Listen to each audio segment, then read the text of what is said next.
Australia and Fiji have signed a major new alliance. The Ocean of Peace Agreement declares that both countries would both, quote, act to meet the common danger if the other comes under attack.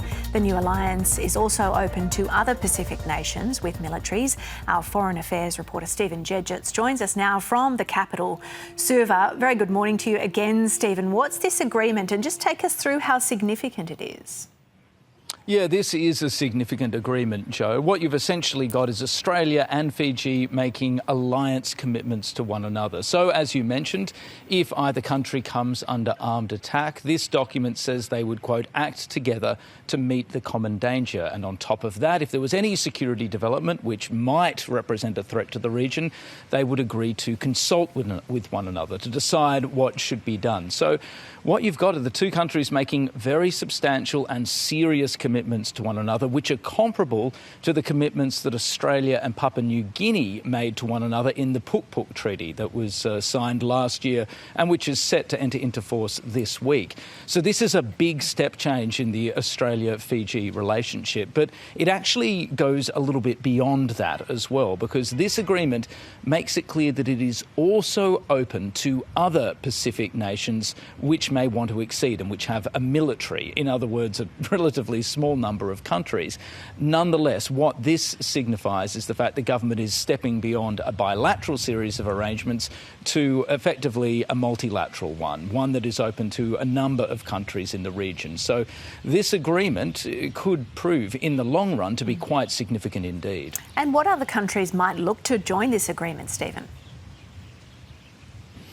Yeah, well, look, there are only 3 countries that have standing militaries in the Pacific, with the possible question of Vanuatu, which has something of a quasi-military, if you like. But really, the 3 countries with a proper military, it's Fiji, obviously it's Australia, it's Tonga, it's Papua New Guinea, and it's New Zealand. So in theory, at least, the 3 countries that I think might be asked to join this treaty. And of course, this would need agreement from both Australia and Fiji for this to happen.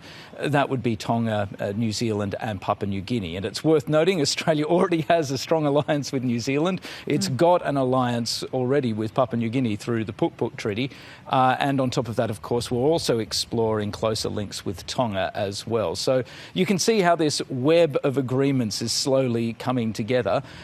We don't know exactly where this particular agreement will go, but the ambition that's being signalled here is very, very clear.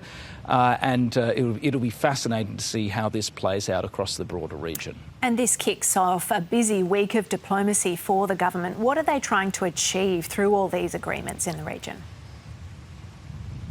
Yeah, I mean, essentially the government is pulling together this web of alliances, defence treaties and strategic pacts with a couple of things in mind. At the top, it's strategic denial. I mean, this might not be all about stopping China in its tracks in the Pacific, but it's undoubtedly a powerful driver behind it, because it's Australia's anxiety about the prospect of China getting a security foothold in this region that has really crystallised a lot of thinking, particularly in Canberra, about what needs to be done here. And so there are a few things. 1, it entrenches Australia's position. 2, it makes it harder for other countries through explicit agreements like this to get a security foothold, and that's particularly with China in mind. And then on top of that, of course, there's the fact that Australia increasingly realises that Pacific nations are grappling with some really difficult and invidious challenges on the economic front. So there's an attempt to meet some of those development challenges as well.